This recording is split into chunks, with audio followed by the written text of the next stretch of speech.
নাম হচ্ছে জিয়াউর রহমান জুগলু ভাই। উনি নতুন পাখি পালতেছে।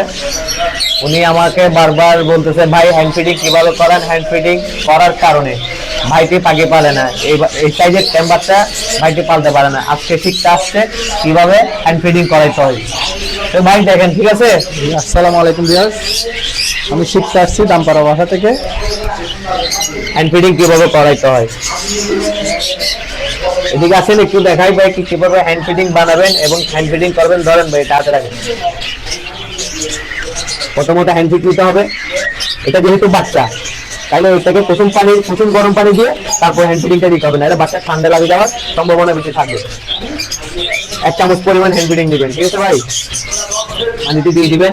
এত কষ্টের কিছু নেই। সবাই মনে করে কষ্টের জন্য হ্যান্ড ফিডিং বাচ্চা পালতে পারে না, আসলে কষ্টের কিছু নেই। এই চামচ দিয়ে সামান্য করে ভুলে ফেলতে হবে।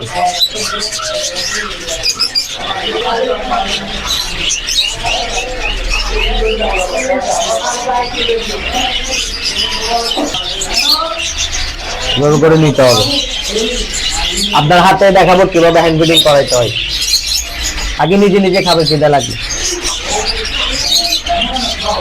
এইভাবে হ্যান্ড ফিডিং করাইতে হবে। হাতটা একটু উপরে তুলে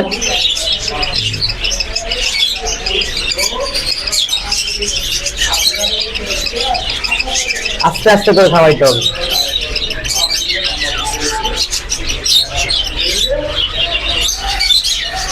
আর একটু করে দিতে হবে, পর্যাপ্ত পরিমাণ হয়নি।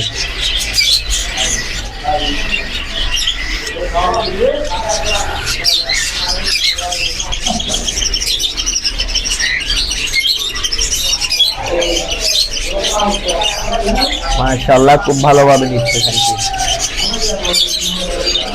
তো ভিউয়ার্স, এভাবেই হ্যান্ড ফিডিংটা করাইতে হয়। আশা করি ভাইয়া হ্যান্ড ফিডিং। আসসালামু আলাইকুম, আমি হ্যান্ড ফিডিং করা শিখে নিয়েছি। এখন পারবেন, হ্যান্ড ফিডিং করাইতে পারবেন ইনশাআল্লাহ। ইনশাআল্লাহ ভাই পারবে বলতেছে। সবাই দোয়া করবেন। চ্যানেল আপডেট পেতে চাইলে সাবস্ক্রাইব করবেন এবং ফলো দিয়ে, লাইক দিয়ে শেয়ার করবেন। ধন্যবাদ।